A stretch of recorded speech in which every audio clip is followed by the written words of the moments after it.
الحمد لله رب العالمين والصلاة والسلام على سيد الأنبياء والمرسلين وعلى آله وصحبه أجمعين ومن تبعهم بإحسان إلى يوم الدين وبعد.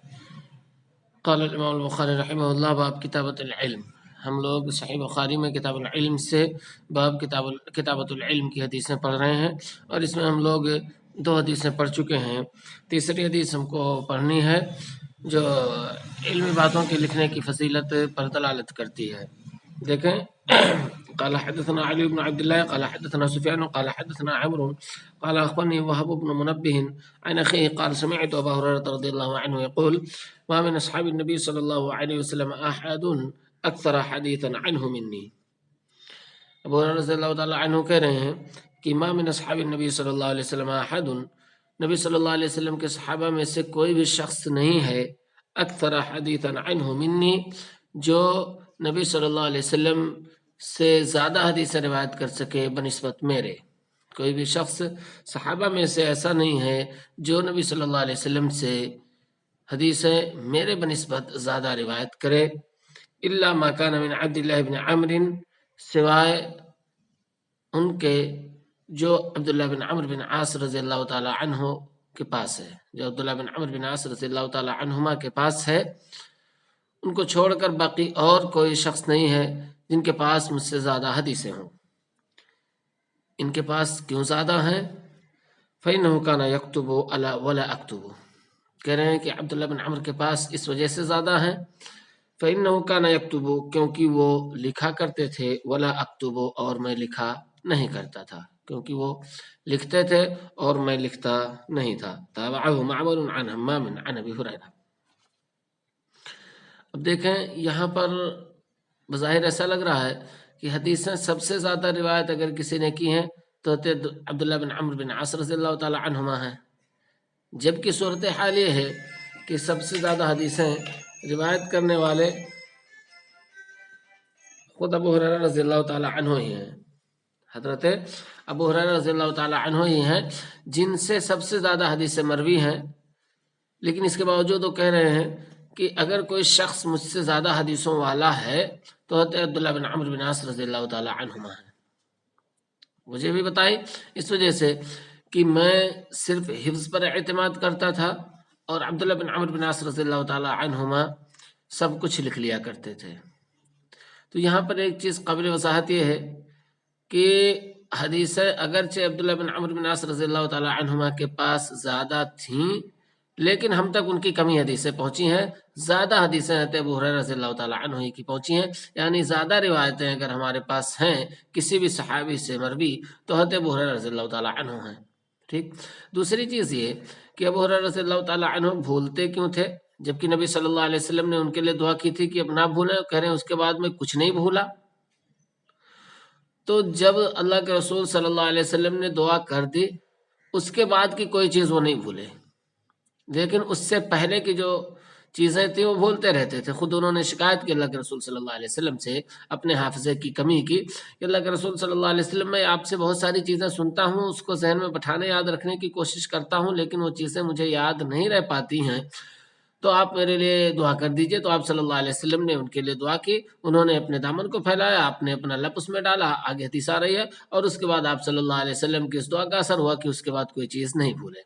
لیکن عبداللہ بن عمرو بن عاص رضی اللہ تعالی عنہما شروع ہی سے آپ صلی اللہ علیہ وسلم کی حدیثیں لکھتے تھے، اور آپ کو پتہ ہوگا کہ ہر طرح کی حدیثیں لکھ لیا کرتے تھے. یہاں تک کہ قریش کے بڑے لوگوں نے ان کو ڈانٹا، کہا کہ آپ اللہ کے رسول صلی اللہ علیہ وسلم کی وہ حدیثیں بھی لکھتے ہیں جو آپ غصے میں بھی کبھی کبھار بول جاتے ہیں. یعنی آپ صلی اللہ علیہ وسلم کی ہر بات لکھ لیتے ہیں، کبھی آپ سنجیدگی سے بولتے ہیں تو اس کو بھی لکھتے ہیں، اور کبھی غصے میں کسی کو ڈانٹتے ہیں تو آپ اس کو بھی لکھ لیتے ہیں. تو حضرت عبداللہ نے رسول پاک صلی اللہ علیہ وسلم سے قریش کے اس رویے کی شکایت کی. آپ صلی اللہ علیہ وسلم نے فرمایا کہ عبداللہ لکھو، میرے منہ سے جو بھی نکلتا ہے سب حق ہوتا ہے، چاہے سنجیدگی میں بولوں چاہے غصے میں بولوں.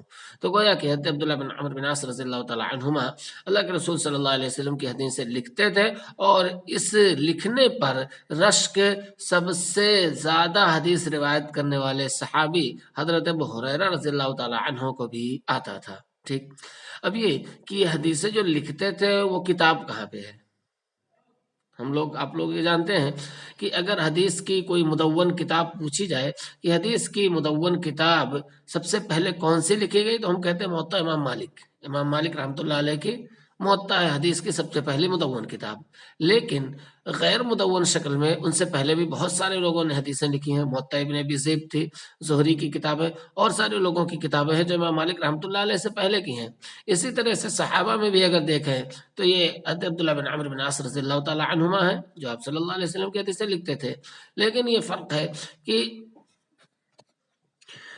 عبداللہ بن عمرو بن عاص رضی اللہ تعالی عنہما یا اسی طرح سے ان کے بعد زہری یا اور لوگوں نے جو حدیثیں لکھی ہیں وہ مدون نہیں تھیں، ابواب پر مرتب نہیں تھیں۔ جو چیز سنے، جہاں سنے، جس انداز میں سنے ویسے انہوں نے لکھ لیا۔ جو ٹکڑا پائے، کبھی چمڑے کے جو دفتر ہوتے ہیں اس پر لکھ لیے، کبھی ہڈی پر لکھ لیے، کبھی لکڑی پر لکھ لیے، تو مدون شکل میں کسی کے پاس کتاب نہیں تھی۔ امام مالک رحمۃ اللہ علیہ کی جو کتاب موطا ہے وہ مدون شکل کی پہلی حدیث کی کتاب ہے۔ البتہ اگر یہ کہا جائے کہ اگر صحابہ میں سے کسی نے لکھی ہے تو کیا اس کا مجموعہ تیار ہوا ہے اور وہ مجموعہ موجود ہے، تو جی ہاں، حضرت عبداللہ بن عمرو بن عاص جو یہاں پر ہمارے موجود راوی ہیں، جن کی لکھنے کی بات ہم کر رہے ہیں، ان کی کتاب کا نام الصادقہ ہے۔ ان کی کتاب کا نام ہے الصادقہ، سچی، یعنی سچی بات ہے، اصل ہے الکلمات الصادقہ، سچی بات ہے۔ تو ان کی کتاب کا نام الصادقہ ہے، اور کہا جاتا ہے کہ یہ ابھی دمشق کی لائبریری میں موجود ہے۔ البتہ اس کی نسبت کے سلسلے میں اختلاف ہے کہ آیا وہ حضرت عبداللہ بن عمرو بن عاص رضی اللہ تعالی عنہما کی اپنی لکھی ہوئی ہے یا بعد میں کسی نے لکھ کر کے ان کی طرف منسوب کر دی ہے۔ لیکن بہرحال ان کی لکھی ہوئی کتاب الصادقہ ہے۔ اگر ایک مطلق پوچھا جائے کہ حدیث سب سے پہلے کس نے لکھی، حدیثوں کا سب سے پہلا مجموعہ کون سا ہے، تو آپ کہہ سکتے ہیں کہ حضرت عبداللہ بن عمرو بن عاص کا مجموعہ جسے الصادقہ کہا جاتا ہے۔ ٹھیک، تو یہاں پر صرف بتانا یہ مقصود ہے کہ لکھنا بہت اہم ہے، لکھنے کی بڑی فضیلت ہے، اس وجہ سے کہ لکھنے پر رشک ان کو آ رہا ہے جو سب سے زیادہ حدیث کی روایت کرنے والے صحابی ہیں۔ ٹھیک، دیکھیں لکھنے کے سلسلے کی ایک اور حدیث، قال حدثنا ابن سليمان قال حدثني ابن وهب قال اخبرني يونس عن ابن شهاب عن عبيد الله بن عبد الله عن ابن عباس قال لما اشتد بالنبي صلى الله عليه وسلم وجعه، کہہ رہے ہیں جب نبی صلی اللہ علیہ وسلم کی تکلیف بڑھ گئی، جب نبی صلی اللہ علیہ وسلم کی تکلیف بڑھ گئی، یعنی مرض الموت میں، جب مرض الموت میں آپ صلی اللہ علیہ وسلم کی تکلیف بہت زیادہ بڑھ گئی، شدید ہو گئی، قال، تو آپ نے فرمایا ایتونی بکتاب، لکھنے والی کوئی چیز لے آؤ، کتاب یعنی کاپی لے آؤ، ایتونی بکتاب، میرے پاس کاپی لے آؤ، اکتب لکم کتابا، میں تمہارے لیے اس میں کچھ لکھ دوں، میرے پاس لکھنے والی کوئی چیز لے آؤ، لکھنے والا کوئی ورقہ وغیرہ لے آؤ، کوئی کاپی لے آؤ، اکتب لکم کتابا، میں تمہارے لیے اس میں کچھ مکتوب لکھ دوں، میں تمہارے لیے اس میں کچھ چیزیں لکھ دوں، لا تضلوا بعدہ، تم اس کے بعد گمراہ نہیں ہوگے، تم اس کے بعد گمراہ نہیں ہوگے۔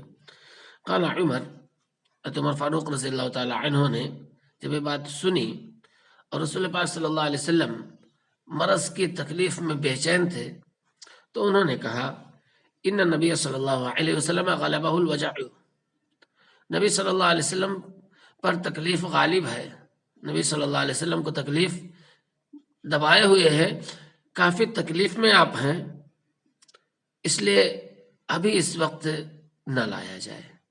وعندنا کتاب اللہ حسبنا، ہمارے پاس اللہ تعالیٰ کی کتاب موجود ہے، کافی ہے، ہمارے پاس اللہ تعالیٰ کی کتاب موجود ہے، کافی ہے۔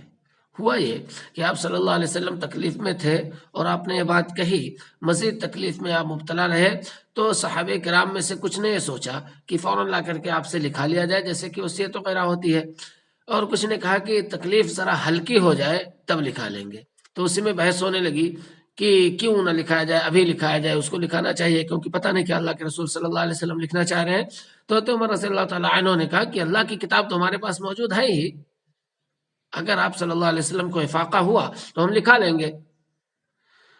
تو اسی میں اختلاف ہوا، آوازیں بلند ہونے لگیں، فاختلفوا، تو لوگ اختلاف کر بیٹھے کہ ابھی لایا جائے لکھانے کے لیے کاپی یا نہ لائی جائے۔ وَكَثُرَ اللَّغَطُ، اور آوازیں بہت بڑھ گئیں۔ وَكَثُرَ اللَّغَطُ، اور آوازیں بڑھ گئیں۔ لغت آوازوں کا مجموعہ، مختلف قسم کی آوازیں۔ تو اب مریض کے پاس ایک تو ویسے ہی آواز دینا کتنا برا مانا جاتا ہے، یعنی اس کو تکلیف ہوتی ہے۔ اسی طرح سے دیکھیں کہ اسپتالوں کے پاس آپ کو گاڑی کا ہارن بجانے کی اجازت نہیں ہوتی ہے۔ اسپتالوں کے پاس آپ گاڑی کا ہارن نہیں بجا سکتے ہیں کیونکہ مریض کو اس سے تکلیف ہوتی ہے۔ تو آواز سے کتنی مریض کو تکلیف ہوتی ہے، اور اس میں اختلافات آپ صلی اللہ علیہ وسلم کے وہ قریب بیٹھے ہوئے لوگ کر رہے ہوں، آوازیں بلند ہو رہی ہوں، تو اس میں آپ صلی اللہ علیہ وسلم کو غصہ اور آ گیا، تکلیف آپ کی اور بڑھ گئی اس سے۔ فاختلفوا وکثر اللغط، تو اختلاف کر بیٹھے لوگ اور آواز بہت بڑھ گئی۔ قال، تو آپ صلی اللہ علیہ وسلم نے فرمایا، قوموا عنی، یہاں سے چلے جاؤ۔ قوموا عنی، میرے پاس سے سب اٹھ کے چلے جاؤ۔ قوموا، کھڑے ہو جاؤ، عنی، میرے پاس سے سب لوگ اٹھ کر چلے جاؤ۔ ولا ينبغي عند التنازع، میرے پاس یہاں جھگڑا مناسب نہیں ہے، میرے پاس جھگڑا یہاں پر مناسب نہیں ہے۔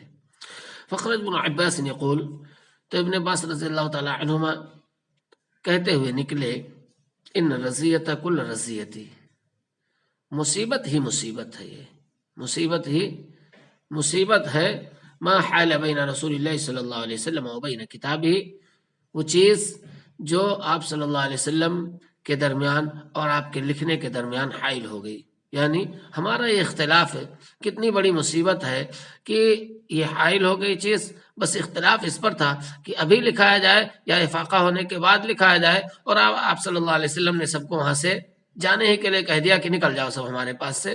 تو کہا کہ بہت بڑی مصیبت تھی یہ ہمارا اختلاف کرنا کہ ہم لکھ نہیں سکے، اللہ کے رسول صلی اللہ علیہ وسلم کی اس بات کو لکھا نہ سکے آپ صلی اللہ علیہ وسلم اپنی یہ بات، ٹھیک۔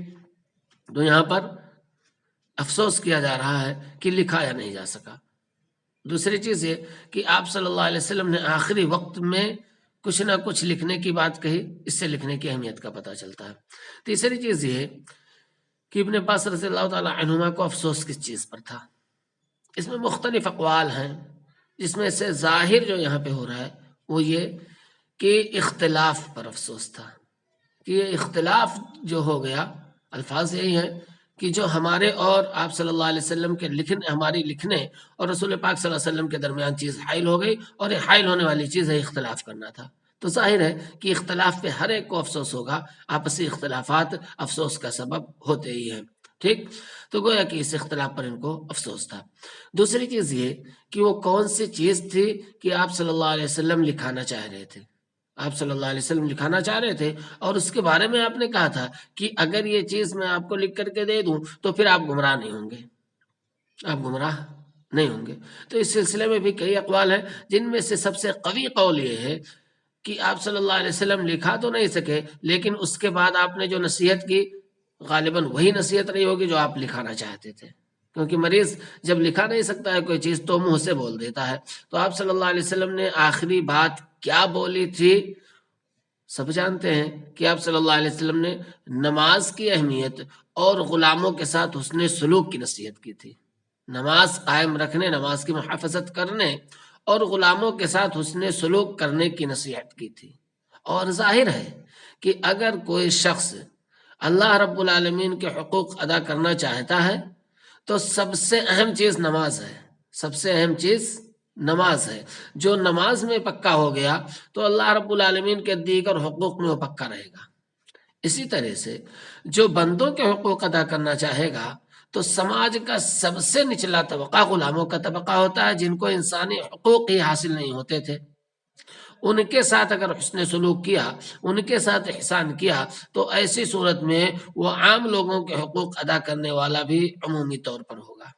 تو وہ شخص جو اللہ کے حقوق ادا کرے اور جو بندوں کے حقوق ادا کرے، گویا کہ وہ راہ راست پر ہے، کیونکہ یہی دو چیزیں ہیں جو آدمی کو سیدھے راستے پر رکھتی ہیں۔ اسی سے ڈگمگاتا ہے تو وہی راستہ اس کا گڑبڑ ہوتا چلا جاتا ہے۔ تو گویا کہ اللہ کے رسول صلی اللہ علیہ وسلم حقوق اللہ اور حقوق العباد کی یہاں پر تاکید کرنا چاہتے تھے، جو آپ کے بعد کے کلمات سے واضح ہے کہ نماز کی محافظت کی تاکید، اسی طرح سے غلاموں کے ساتھ حسن سلوک کی تاکید، اور یہی دونوں چیزیں ہیں جو حقوق اللہ اور حقوق العباد کی سب سے اہم باتیں ہیں، اور اگر آدمی ان دونوں چیزوں کو اپنا لیتا ہے تو ایسی صورت میں وہ شخص غالب گمان یہ ہے کہ گمراہی سے بچا رہے گا۔ ٹھیک، جو یہ باب مکمل ہوا، اس باب میں علم کی چیزیں لکھنے کی فضیلت بتائی گئی ہے، جس میں 4 حدیثیں ہم نے پڑھی۔ اس میں ایک کہ حضرت علی رضی اللہ تعالیٰ عنہ فقہ کے مسائل لکھ لیا کرتے تھے، چونکہ ان کو فقہ و فتاوی سے بڑی دلچسپی تھی۔ اسی طرح سے کسی کو تقریر اور خطبے سے دلچسپی ہو تو تقریر اور خطبے لکھ لیا کرے، جیسا کہ آپ صلی اللہ علیہ وسلم نے ابو شاہ کے بارے میں کہا تھا کہ ان کو میرا خطبہ لکھ کر کے دے دو۔ اور اسی طرح سے پھر حدیث کی چیزیں، یعنی جس طرح سے قرآن آیات لکھتے ہیں، ہم حدیث کا بھی نوٹ تیار کرتے رہے، جیسا کہ عبداللہ بن عمرو بن عاص رضی اللہ تعالیٰ عنہما آپ صلی اللہ علیہ وسلم کی حدیثیں لکھا کرتے تھے۔ اسی طرح سے اہم چیز ہو تو اس کی وصیت بھی لکھا دینی چاہیے۔ مجموعی طور پر علمی باتیں لکھنا بہت اہم ہے تاکہ وہ چیزیں ہمارے پاس محفوظ رہیں۔ ٹھیک، آج کا سبق اتنا ہی، باقی سوالات کرنا ہو تو آپ سوالات کیجیے۔